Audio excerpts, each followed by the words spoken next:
नमस्कार, नमस्कार, नमस्कार. कट्ट्यावरच्या गप्पांमध्ये तुमच्या सगळ्यांचं स्वागत आहे. आज आपल्याबरोबर आहेत द हिंदूचे अमोल कराडकर, जे IPLच्या ऑक्शनसाठी सुद्धा जेद्दाला होते आणि त्याच्यामुळे आज IPL ऑक्शन आणि त्याच्यावरती आपण गप्पा मारणार आहोत. IPL ऑक्शनचे आधीचेही काही भाग आपण केलेले आहेत. ते आवडले असतील तर लाईक करा, मॅक्झिमम शेअर करा, आपल्या चॅनलला सबस्क्राईब करायला विसरू नका आणि आपल्या चॅनलवरती मेंबरशिप जॉईन असाही एक ऑप्शन आहे.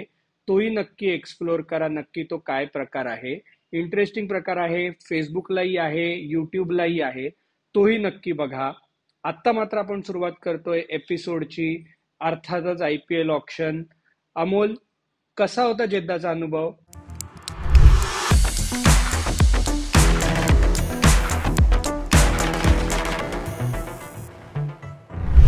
छान होता. तुमच्या बरोबर पहिल्यांदा टूरवर होतो क्रिकेटच्या, हा, त्याच्यामुळे तर अजूनच म्हणजे काय साध्या मराठीत चार चांद लागले. पण जेद्दाला का ऑप्शन झालंय आपल्याला काय अजून कळलेलं नाही. ते गुलदस्त्यातच आहे. ते आपल्याला तुम्ही कदाचित सांगा पाहू.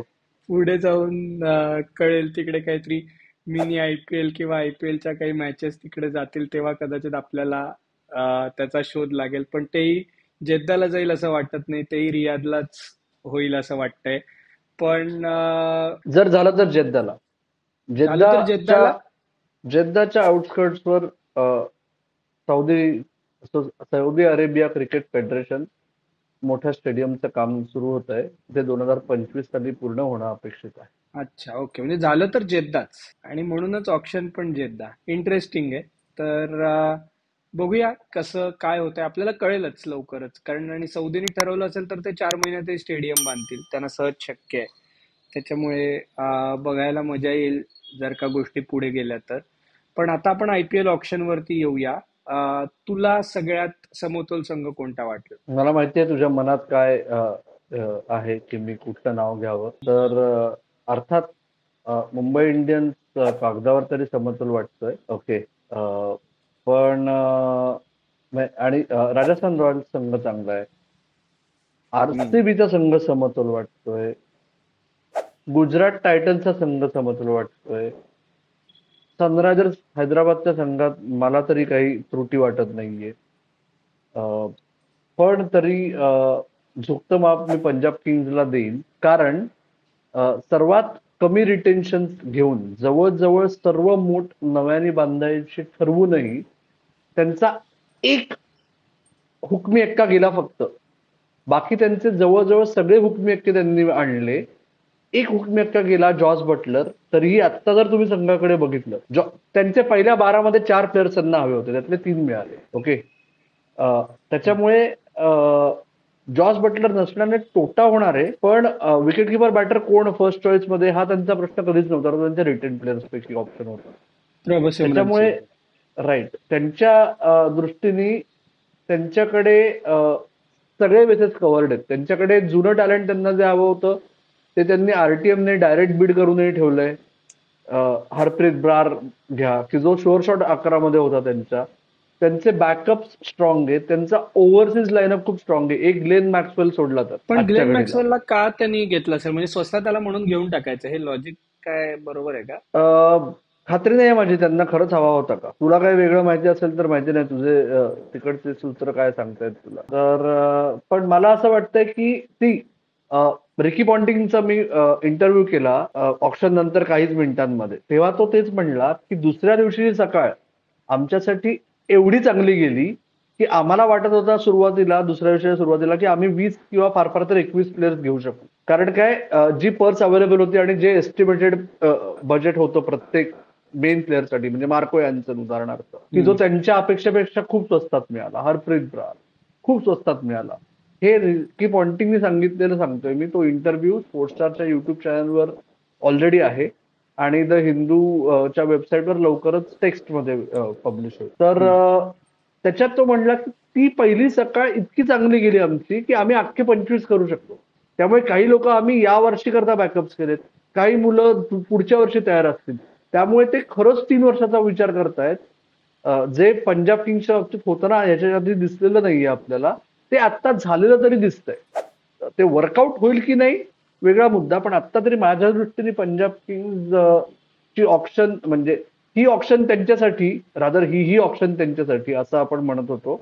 पण ही ऑप्शन खरंच त्यांची झाली असं मला वाटतंय. तुला काय म्हणणं आहे? नाही, पंजाब किंग्ससाठी ऑप्शन चांगलं गेलं. फक्त आपण बऱ्याच वेळा असं म्हटलंय गेल्या वर्षी त्यांच्यासाठी ऑप्शन चांगलं झालं होतं. त्याच्यामुळे ऍक्च्युली आता ते मैदानावरती रिकी पॉन्टिंग सगळी मोठ कशी बांधतो आणि ते काय करतात याच्यावरती गोष्टी अवलंबून असतील.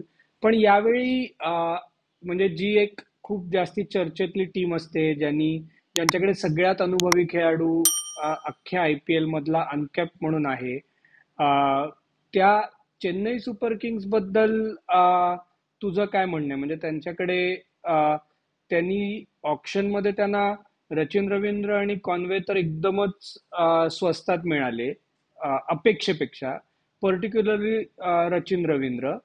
तर ओव्हरऑल तू त्यांचं आणि सॅम करन, तू ओव्हरऑल त्यांचं ऑप्शन कसं बघतोस त्यांच्यासाठीचं? नाही, मला स्वतःला खात्री नाहीये की या बंच मधले किती लोक 3 वर्षांची फुल ऑप्शन सायकल लास्ट ओके. आणि त्याच्यामुळे ऑप्शन जेव्हा पूर्ण ऑप्शन असते तेव्हा तुम्ही एक फार फार ते 2 वर्षाचा विचार करून मला स्वतःला ते पटत. त्याच्यामुळे मी चेन्नई सुपर किंग्सला या टॉप टीम्सच्या लीग मध्ये ठेवणार नाही.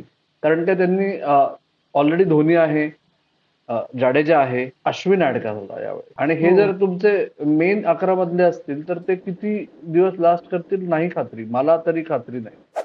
ओके. आणि सॅम करनचा सुद्धा फॉर्म लक्षात घेतला आणि डेव्हन कॉन्वे सुद्धा T20 मध्ये त्याच्यासाठी एवढं जावं का, हाही एक प्रश्न होता. त्याच्यामुळे तेही जरा पिक्स मला म्हणजे ओव्हरऑल पण म्हणजे तेवढाच एक डाऊट वाटला. तू प्रश्नाचं उत्तर नाही दिलं. काय? तुझा सर्वात बॅलन्स संघ कुठला जो नाही नाही, ते मी तुम्हाला? सांगतो ना, पण नूर अहमदला सुद्धा घेतलं चेन्नईने. माझ्या दृष्टीने यावेळी मला मी म्हणजे आता काय लोक मला बायस्ड वगैरे म्हणतील, पण मला मुंबई इंडियन्स ची टीम बॅलन्स वाटली. कारण त्यांनी बेसिकली 5 जणांना रिटेन करून त्यांचा कोर त्यांनी एनिवे कायम ठेवला होता. आणि त्या 5 जणांमधले म्हणजे हार्दिक पंड्या आणि बुमरा बॉलिंग पण करतात आणि हार्दिक पंड्या बॅटिंग पण करतो. त्याच्यामुळे तुमचे 4 बॅट्समन, इंडियन बॅट्समन रेडी होते. त्याच्यामुळे तुम्हाला काय हवं होतं, तर तुम्हाला ओव्हरऑल बॅलन्स हवा होता टीमचा. त्याच्यामुळे त्यांनी 4 इंडियन बॅट्समन त्यांच्याकडे असल्यामुळे ते तो गॅम्बल घेऊ शकलेत की पहिल्यांदा त्या टीम मॅनेजमेंटचे लोक टीम ओनर्सना कन्व्हिन्स करू शकलेत की आपण ओव्हरसीज स्पिनर्ससाठी जाऊ शकतो. मला आठवत नाहीये की मुंबई इंडियन्सकडे कधी ओव्हरसीज स्पिनर्स होता. आता गेल्या 2-3 वर्षात मुंबई इंडियन्सकडे स्पिनर्स होते का, हाही एक प्रश्न आहे. पण ओव्हरसीज स्पिनर मुंबई इंडियन्सनी 11 कोणाला खेळवलंय याच्यासाठी जरा बघायला लागेल. कारण ते कधीच तो प्रेफरन्स द्यायचे नाहीत त्या गोष्टीला. तर त्यांनी मिचेल सँडनरला घेतलंय, त्या अल्ला गझनफरला घेतलंय. त्याच्यामुळे त्यांच्याकडे 2 ओव्हरसीज स्पिनर्सचे हे यावेळी त्यांनी ऑप्शन दिलेले आहेत स्वतःला. त्याच्यानंतर विल जॅकशी जी लॉटरी लागलेली आहे त्याच्यामुळे ओव्हरऑल चित्र बदललंय. आणि ते रॉबिन विल्स हे एक जो करेन दी पॅक आहे, तो कसं करतोय बघूया. पण बाकी टीम सेटल्ड वाटते. बुमरा, बोल्ट, दीपक चहर. आता दीपक चहर इंजोर्ड असेल तर शार्दूल जाईल त्यांच्याकडे. समस्त क्रिकेट जगताला गझनफरनी अफगाणिस्तान क्रिकेट बोर्ड थ्रू एक निरोप पाठवलाय की त्याचा नावाचा उल्लेख हा गझनफर असा व्हावा. ओके. Okay, AM Ghazanfar. नाही, विल जॅकशी जी लॉटरी लागली त्याच्यानंतर मग ते अजूनच म्हणजे ओव्हरऑल बॅलन्स झाला. त्याच्यामुळे त्यांना फॉरेन प्लेयर्स म्हणजे एक bolt sure shot, will Jacks sure shot. त्याच्यामुळे त्यांना उरलेले 2 फॉरेन प्लेयर्सचे स्लॉट खेळवायला आता खूप फ्लेक्झिबिलिटी राहणार आहे. एक स्पिनर खेळवायचा का दोन्ही स्पिनर खेळवायचे का काय करायचं. त्यांनी ओव्हरऑल म्हणजे विल जॅक्स आल्यामुळे त्यांना ओव्हरऑल मस्त बॅलन्स मिळून गेला. आणि म्हणजे आकाश अंबानी नाही तेव्हा आश्चर्य वाटलं. त्याच्यानंतर जयवर्धनही नंतर म्हणालेत की अं, जेव्हा रॉयल चॅलेंजर्स बँगलोरने टीम डेव्हिडला घेतलं तेव्हा आम्हाला अचानक शक्यता दिसायला लागली की अरे म्हणजे विल जॅक्सला सोडणार आहेत की काय. आणि तेव्हा आम्ही ठरवलं की त्याच्यासाठी जायचं, असंही सांगितलं महिला जयवर्धनेने नंतर. ती मी नंतर म्हणजे बघितली जसं बाय द वे. म्हणजे जसं तुम्ही मला जेद्दामध्ये म्हणलात की कुठलाही संघ सांगणार आहे का, तर कुठलाही संघ जे सांगतो त्याच्यावर विश्वास ठेवायचा का, हे तुम्ही ठरवा आता आदित्य जोशी.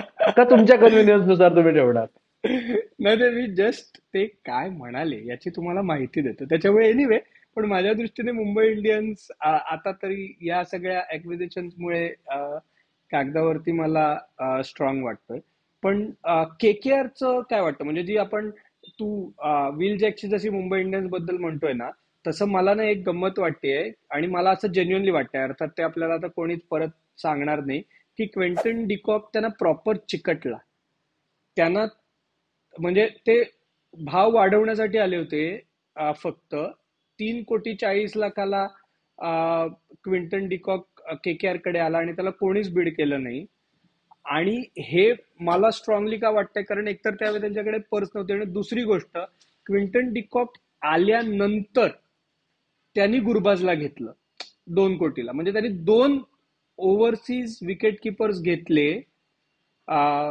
म्हणजे आणि त्यांना क्विंटन डिकॉक काही चान्सच नाही, केकेआर ला क्विंटन डिकॉक हवा होता.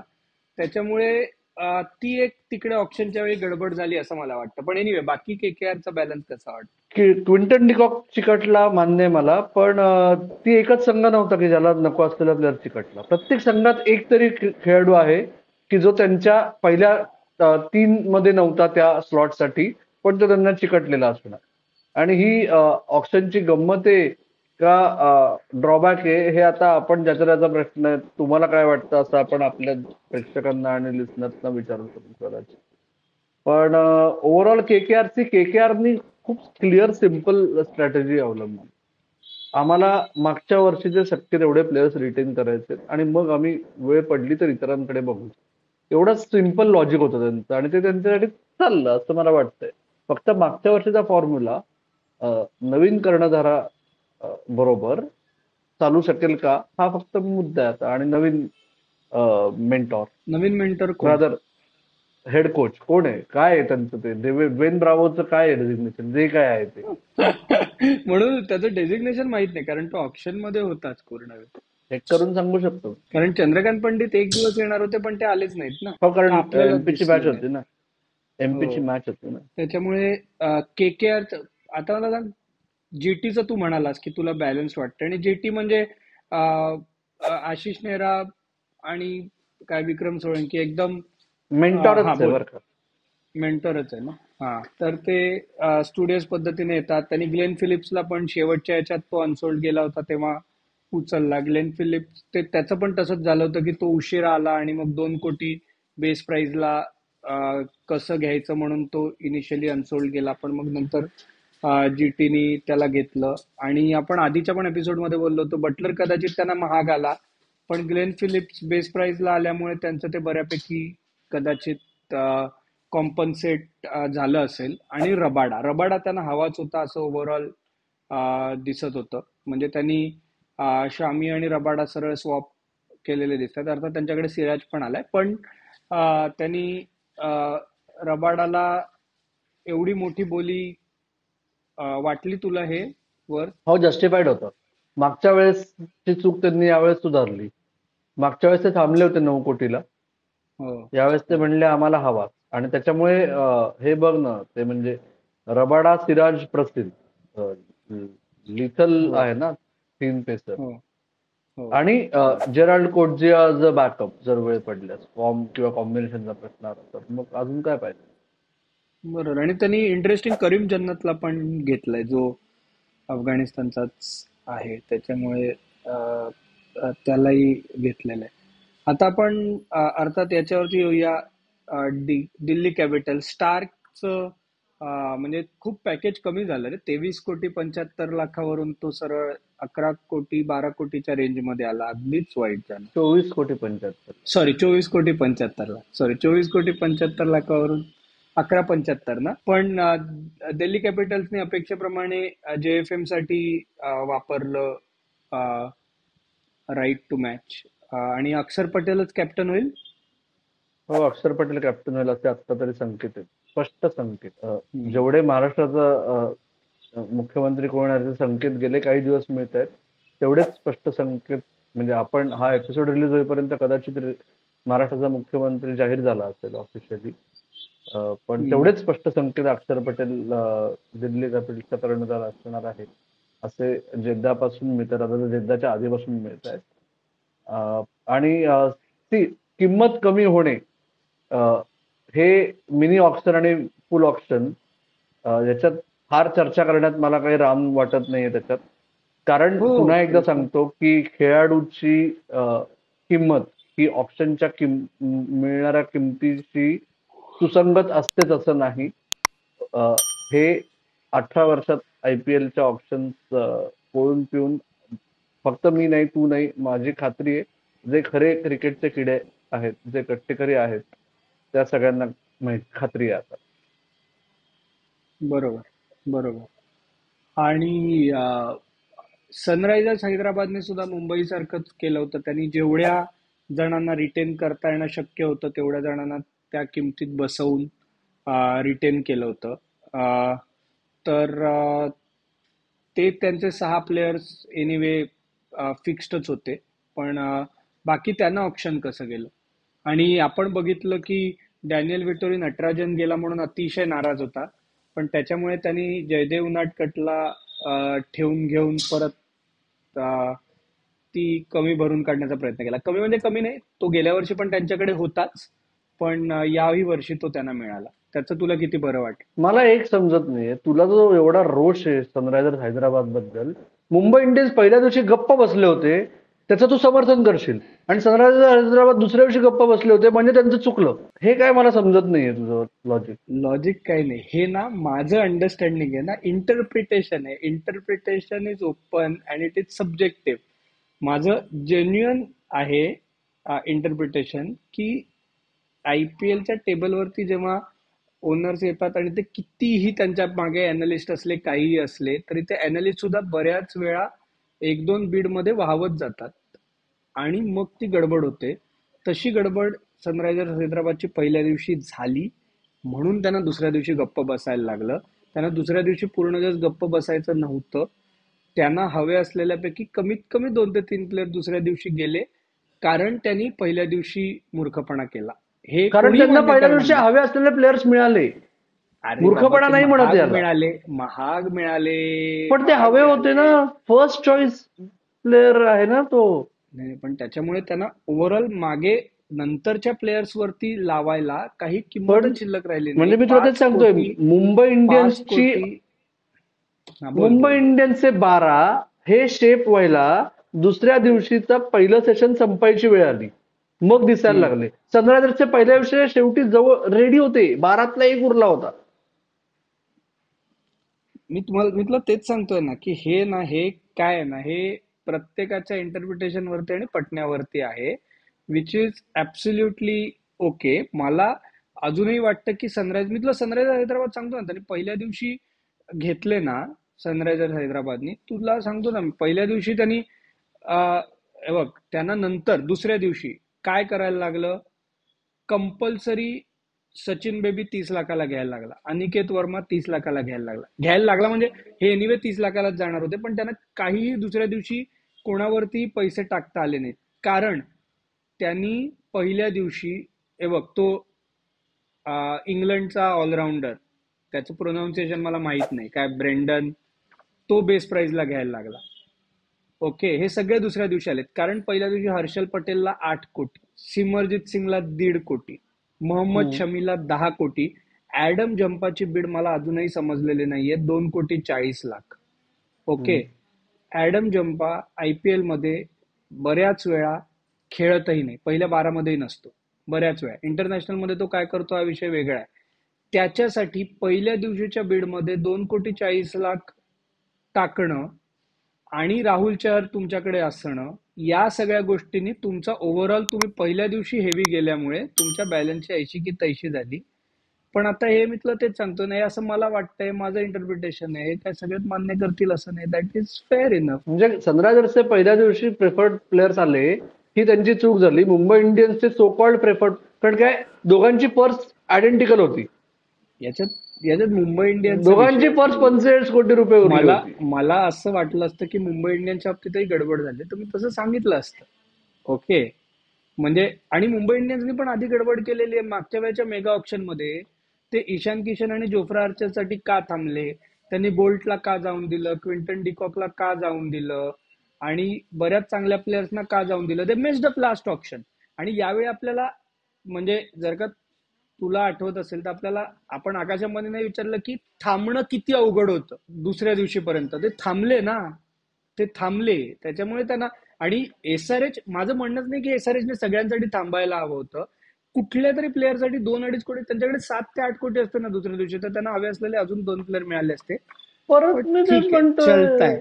त्यांना हवे चलता है. असलेले माझ्या मते चलता है. त्यांना जे हवे ते चलता त्यांनी है. घेतले. चलता है. चलता है. चलता है. तर तू जे म्हणतोयस ना की त्यांना हवे असलेले घेतले, आपल्या दोघांनाही माहित नाही त्यांना काय हवे होते. हे इंटरप्रिटेशन आहे ना. पण मी तुला सांगतोय ना, नाही ना, मी हे एवढ्या कॉन्फिडेंटली इंटरप्रिटेशन. बोलतोय. नाही, माझं इंटरप्रिटेशन नाहीये, माझी माहिती आहे. त्यांना नटराजन हवा होता का नको होता? नटराजन गेला ना. गेला. हा, शहाबाज अहमद हवा होता का नको होता? नको होता. बर. एका ठीक. हा, बर, ठीक आहे, ठीक आहे सर. ठीक आहे, ठीक शाहबाज आहे. अहमद साठी डेस्परेशन नव्हतं. Let's agree to desperation Ishan disagree. Kishan साठी होतं. डेस्परेशन मला हर्षल पटेल साठी होतं. नाही, हर्षल पटेलसाठी तर मला मान्य पण आहे. फक्त ईशान किशनचं मला एक कळलं नाही, म्हणजे ईशान किशन नंबर 3 ला खेळा, म्हणजे ट्रेव्हिस हेड आणि अभिषेक शर्मा असताना ईशान किशनसाठी ते गेले, विच इज फेअर. म्हणजे ते त्यांना हवा असू शकतो अजून एक अटॅकिंग ऑल आउट बॅट्समन, फक्त तो आता त्याला ओपन नाही करता येणार, एवढंच होईल. आणि आरसीबीचं काय बाबा, आरसीबी बद्दल आपल्या पण वेगवेगळ्या ग्रुपमध्ये खूप जोरदार चर्चा होती की कसं काय बाबा आरसीबीनी काय केलं, हे काय केलं. मला ते त्यांची टीम वाईट वाटत नाही बिलकुलच. मला त्यांची टीम व्यवस्थित वाटते. कदाचित ते तू म्हणाल तसं जितेश शर्माला जास्ती दिले, पण ते, म्हणजे मी जर का त्यांची नंतर टीम बघितल्यावरती त्यांनी विल जॅक्सला सोडण्याचं महत्वाचं कारण मला असं वाटलं की त्यांनी फिल सॉल्टला आधीच घेऊन टाकलं होतं. त्याच्यामुळे त्यांचं तो पॅटर्न सेट होता. रजत पाटीदार आहे, विराट कोहली आहे, मग हेच फिल लॉजिक, सॉल्ट आहे. म्हणजे फिल सॉल्ट ला त्यांनी खूप पैसे दिले म्हणून त्यांच्याकडे विलजॅक साठी पैसेच नाही उरले. हे लॉजिक आपण अप्लाय करू शकतो. त्यांच्याकडे विल जॅक्ससाठी पैसे होते, त्यांनी सोडलं विल जॅक्सला. म्हणजे त्यांनी, हे बघ ना, सिम्पल लॉजिक. विल जॅक्स मुंबईत कितीला, रोमारिया शेफर्डला त्यांनी 1.5 कोटीला घेतलं आणि टीम डेव्हिडला त्यांनी 3 कोटीला घेतलं. या 2 प्लेयर्सना सोडलं असतं तर विल जॅक्स येत होते. मग नाही सोडलं ना, म्हणजे त्यांना विलजॅक नको होता असं तू म्हणतोय. असं मी काहीच म्हणत नाहीये, मी फक्त ओके, डेटा सांगतोय. ओके, मी विचारतोय फक्त. माझ्या मते ऍब्सोल्युटली बॅलन्स टीम आहे. एक ओव्हरसीज प्लेअर आउटराईट 11 मध्ये स्लॉट चौथ्या प्लेअरचा नक्की आहे का, एवढा एक प्रश्न असू शकतो. पण माझ्या दृष्टीने आज बरेच संघ बाय चॉईस 4 ओव्हरसीज प्लेयर्स खेळवत नाही. त्याच्यामुळे वेळ पडल्यास एनगीडी किंवा टीम डेव्हिड पैकी कोणीतरी नाही खेळवला तरी त्यांना फरक पडणार नाहीये या त्यांच्या स्टार्टिंग 12 मध्ये, असं मला वाटतं. त्यामुळे फक्त एकच व्यवस्थित आहे. वाटलं की त्यांच्याकडे फ्रंटलाईन एखादा स्पिनर जर का घेता आला असता तर जास्तीत बरं झालं असतं. पण तो एक, म्हणजे कृणाल पंड्या आहे आणि सुयश शर्मा आहे आणि स्वप्नील सिंग आहे. तर आणि तो मोहित स्पिनर. राठी आहे जो त्यांच्याकडेच होता लेगी. हो, लेग स्पिनर. हो, लेग स्पिनर. तर पण म्हणजे ती 7 मॅचेस बँगलोरमध्ये खेळायच्या आहेत. त्याच्यामुळे स्पिनर आउटराईट विकेट टेकर नसेल तर तो गेम मध्ये कमी येणार आहे. तो कंट्रोलवाला स्पिनर जास्त गरजेचा आहे. त्यामुळे विकेट टेकिंग लेगीवर पैसे खर्च करायच्या ऐवजी कंट्रोल देणाऱ्या लेफ्ट आर्म स्पिनरवर पैसे देणं, हे त्यांच्या दृष्टीने असं लॉजिक वापरलं गेलं असावं असं मला वाटतं. त्यामुळे दॅट इज ओके. आणि आता आर आरचं काय? R R one of the smallest squads आहे ना, 20च प्लेयर्स आहेत ना त्यांच्याकडे. पण पुरेसे आहेत. 14 इंडियन, 6 ओव्हरसीज, 20 आहेत. तुम्हाला म्हणजे राजस्थान बद्दल बोलतोय तर तुम्हाला पुढे जायच्या आधी मला वाटतं आपण याच्यावरती बोलणं आवश्यक आहे की त्यांनी ज्या वैभव सूर्यवंशी या प्लेअरला घेतलेलं आहे. आपण त्यांना प्रश्नही विचारला की राजस्थान रॉयल्स यंगस्टर्सना नर्चर करण्यात हातखंड आहे त्यांचा, त्यांनी बऱ्याच खेळाडूंना केलेलं आहे. तर एवढ्या लहान मुलाला घेण्याचं कारण काय होतं, आणि फंडामेंटली एवढ्या लहान मुलाला आयपीएलचं कॉन्ट्रॅक्ट मिळावं का, याच्यासाठी काही आता म्हणजे रूल बुक तयार करण्याची वेळ आलेली आहे का? येस, नियमावली तयार करायची गरज आलेली आहे की ऑप्शन मध्ये येण्यासाठी मिनिमम एज काय? कारण काय, जर तुमचं ऑफिशियल ऑन पेपर वय 13 असेल, तर 13 वर्षाच्या मुलाला प्रोफेशनल काम करणं स्पोर्ट सोडून दुसरीकडे अलाउड आहे का? आणि IPL is a professional league. आज तो डोमेस्टिक क्रिकेट खेळला ना, तो रणजी ट्रॉफी खेळला, तो इंडिया अंडर 19 खेळला, कोणाला काही प्रश्न नाही. ओके. पण ही प्रोफेशनल लीग आहे. तुम्ही कॉन्ट्रॅक्च्युअल ऑब्लिगेशन, कॉन्ट्रॅक्च्युअल अग्रीमेंटमध्ये एंटर करताय. मग ते अ, अ, जास्त आहे का? आणि त्याच्यामुळे अ, त्या वयाच्या मुलांवर नकळतपणे जास्त दबाव येणार आहे का? ओके. आज 30 वर्षात सचिन तेंडुलकर 16 वर्षाचा असताना भारतासाठी खेळला. तेव्हापासून आतापर्यंत भारत खूप बदललाय, क्रिकेट जगत खूप बदललंय. त्याच्यामुळे हे प्रेशर जास्त किती मुलं हँडल करू शकतील? हा मुलगा करू शकेल का? हा पहिला प्रश्न आहे.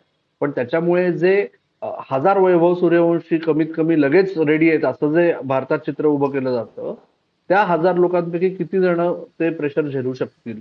आणि त्या हजारांमुळे 2 वर्षात लाख जे होणार आहेत. आणि हा सगळा विचार BCCI नाही करणार तर कोण करणार? BCCI भारतातल्या क्रिकेट गव्हर्न करणारी संस्था आहे ना. त्याच्यामुळे मला असं वाटतं हा विचार करायची आवश्यकता आहे. वैभव सूर्यवंशीच्या बाबतीत राहुल द्रविडने सांगितलं की त्यांनी ट्रायल्सला जेव्हा नागपूरला राजस्थान रॉयल्सची अकॅडमी, म्हणजे नागपूरपासून 40 किलोमीटरवर तळेगाव आहे.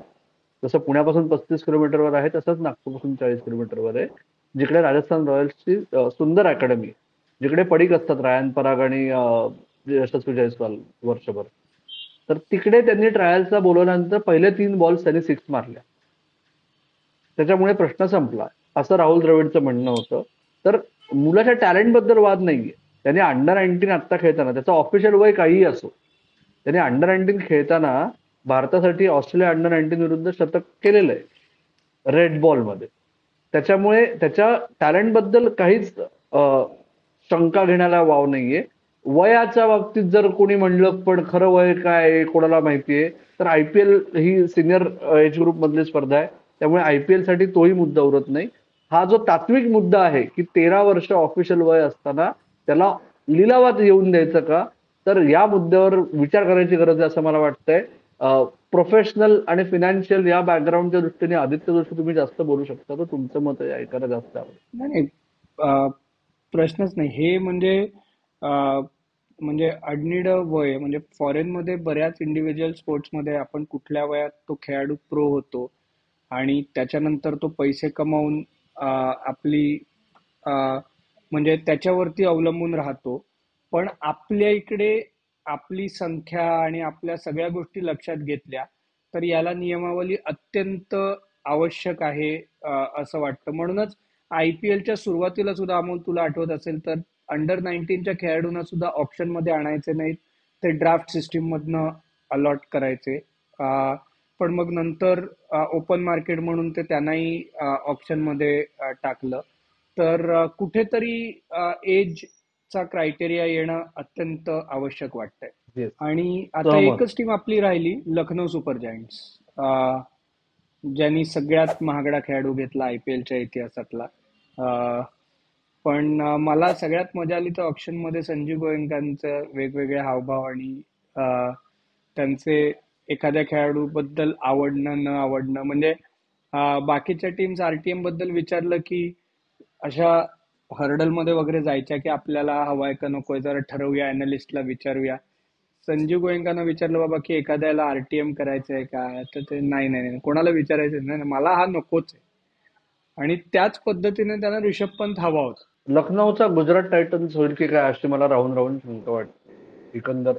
कारण जर सर्वात चांगले ऑप्शन रिटेन्शनच्या बाबतीत त्यांचाही तोच मुद्दा होता की त्यांनी कोर त्यांचा सॉर्टेड होता.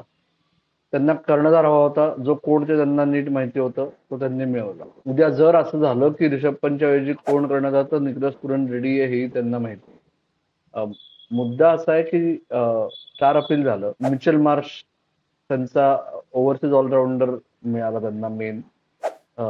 त्याच पठडीतला एडन मार्क्रम मिळाला. अ, पण फास्ट बॉलिंग युनिट त्यांचं चाबूक आहे. ओके. इंडियन बॅटिंग त्यांनी बॅकअप स्ट्रॉंग क्रिएट केलेत का, माझी खात्री नाहीये. पण परत तसंच आहे, जसं मी म्हणलं तसं की आता कदाचित तुम्ही तुम्ही नाही म्हणजे तू नाही, आपले जे महाराष्ट्र क्रिकेटला सपोर्ट करणारे दर्शक आहेत सगळे, त्यातले निम्मे लोक चेन्नई सुपर किंग्स वरून लखनौ सुपर जायंट्सचे पाठीराखे होऊ शकतील असं वाटतंय मला. कारण हर्षिल कुलकर्णी, राजवर्धन हंगरकर असे दोघ जण तिकडे अं, गेलेले आहेत. आणि डेव्हिड मिलर पण आहे त्यांच्याकडे बाय द वे. सो म्हणजे पुरन, मिलर, पंत अशी त्यांची मिडल ऑर्डर असते. येस, आणि त्याच्यामुळेच रवी बिश्नोई सेफ आहे ना, की 3 लेफ्ट हम्म. हँडर्स जे भिरकावू शकतात ग्राउंडच्या बाहेर, ते तिघ जण फक्त नेट्स मध्येच त्याला बोलिंग टाकायचे, मॅच मध्ये नाही टाकायचे. हा आपला अमोल 10 टीमचा अनालिसिस झाला. अर्थात आपण तो बऱ्यापैकी 4-5 दिवस उशिरा करतोय, पण त्याच्यामुळे आपण व्यवस्थित बघून जरा शांतपणे करू शकतोय. कारण त्या त्यावेळी केलं की अं, जास्ती पटकन काय इम्पल्सिव्ह डिसिजन घेतले जातात किंवा त्या पद्धतीने बोललं जातं. त्याच्यामुळे थोडं उशिरा केलं की कदाचित अजून बॅलन्स्ड झालं असेल असं आपण म्हणू शकतो.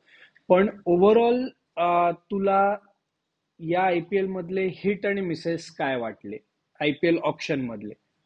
म्हणजे स्टील म्हणतोयस तू का ओव्हरऑल पर्स्पेक्टिव्ह, दोन्ही प्लेअर सेंट्रिक? दोन्ही दोन्ही प्लेयर सेंट. प्लेअर सेंट्रिक म्हणायचं म्हणलं तर त्या आरटीएम मुळे खूप लोकांची कॉन्ट्रॅक्ट मिस झाली असं मला वाटतं. ते जे एक एस्कलेटेड बिड वाला नवीन रूल जो होता, त्याच्यामुळे खूप एस्पेशली इंडियन क्रिकेटर दुसऱ्या दिवशी जे बेस प्राइसला उचलले गेले किंवा अनसोल्ड राहिले, त्याच्यात त्या एस्कलेटेड बिडचा वाटा खूप होता. असं मला वाटतं. हा सर्वात मोठा टॉकिंग पॉइंट आहे ऑप्शनचा असं मला वाटतं. म्हणजे जेवढा रिषभ पंत 27 कोटी आणि श्रेयस अय्यर 27.25 कोटी आहे, तेवढाच मोठा हा मुद्दा आहे ऑप्शनचा असं मला वाटतं. आणि मुंबईच्या प्लेयर्सना एवढं यावेळी कमी काय झालं? म्हणजे आपण शार्दूल पृथ्वीबद्दल आधी बोललोय, पण शम्सलाही बीड नाही मिळाली, तनुष कोट्यानला बीड मिळाली नाही, याचं पर्टिक्युलरली खूप आश्चर्य वाटलं. आयुष मात्र एक डेव्हलपमेंट प्लेअर म्हणून घेणार का काही असंही एक वाटत होतं, पण तेही नाही झालं. त्याचं काय कारण वाटतं? लकीली सूर्यांशला बीड मिळाली पंजाब किंग्स कडून, पण अं, असं का कमी का झालं एवढं बिडिंग, काय वाटतं? ती 20 मुलं होती मुंबईची ऑप्शन मध्ये, त्यातल्या किती 6 जणांना बिड्स आल्यात, राईट? श्रेयस, अंगक्रिश, अजिंक्य, तुषार, हे 4 अपेक्षित, राईट? बरोबर. आणि मग आले मुशीर आणि सूर्यांश, या सूर्यांश, दोघांना हो. बिड्स मिळाले. बाकी तू जे म्हणलास, तनुष नाही, शम्स नाही, हिमांशू नाही, सरफराज नाही, बरोबर. आयुष नाही, अथर्व अंकोलेकर जो व्हाईट बॉल स्पेशलिस्ट म्हणून समजला जातो त्याला नाही. या सगळ्याच्या मागे एक मूळ कारण जे मी माहिती काढायचा प्रयत्न केला, त्यावरून असं लक्षात आलं की T20 क्रिकेटचा अभाव हे मुंबई क्रिकेटर्सच्या विरोधात गेलेलं आहे. म्हणजे म्हणजे हे एमपीएल न सगळं होणं. राईट. ती मुंबई T20 लीग जी प्री कोविड झाली 2 वर्षाकरता, 18 आणि 19 मध्ये झाली ना. आणि शिवमदीप त्याच्यातनंच आला ना पुढे. म्हणजे असं तुम्ही सगळे जसं जसप्रीत त्याच्यातनंच नाही आला पुढे, पण असं तुम्ही सगळे म्हणता ना, तुम्हाला T20च्या पलीकडे जगच नाहीये. जसप्रीत बुमराह जसा मुंबई इंडियन्स मुळे झाला, त्याच्या आधी अख्खा सीझन गुजरातसाठी खेळून त्यांनी 35 विकेट घेतल्या होत्या रणजी ट्रॉफीत, त्यांनी काय फरक. तसंच तर हो. तर ते मुंबई क्रिकेटर्सच्या विरोधात जात आहे.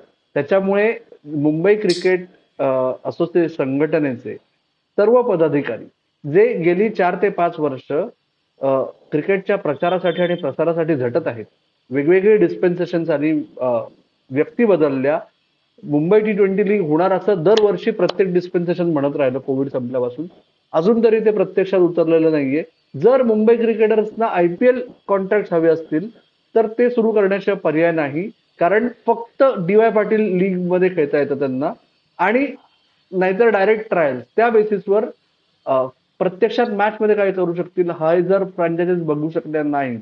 आणि प्लस यावेळेस बीसीसीआयने अजून एक गुगली टाकली की मुश्ताक अलीच्या आधीच ऑप्शन करून टाकलं, त्याच्यामुळे तर तोही चान्स गेला की रिसेन्सी बायसमुळे जर कोणाला बिड मिळाली असती तर तीही शक्यता गेली. त्यामुळे मुंबई क्रिकेटर्सचं आयपीएलच्या दृष्टीने भलं करायचं असेल तर मुंबई क्रिकेट असोसिएशनला अजून एक पाऊल पुढे टाकून कसं ना कसं तरी करून, ते चॅलेंज आहे कसं बसवायचं, शेड्यूल मध्ये, पण ती T20 लीग करावी लागेल.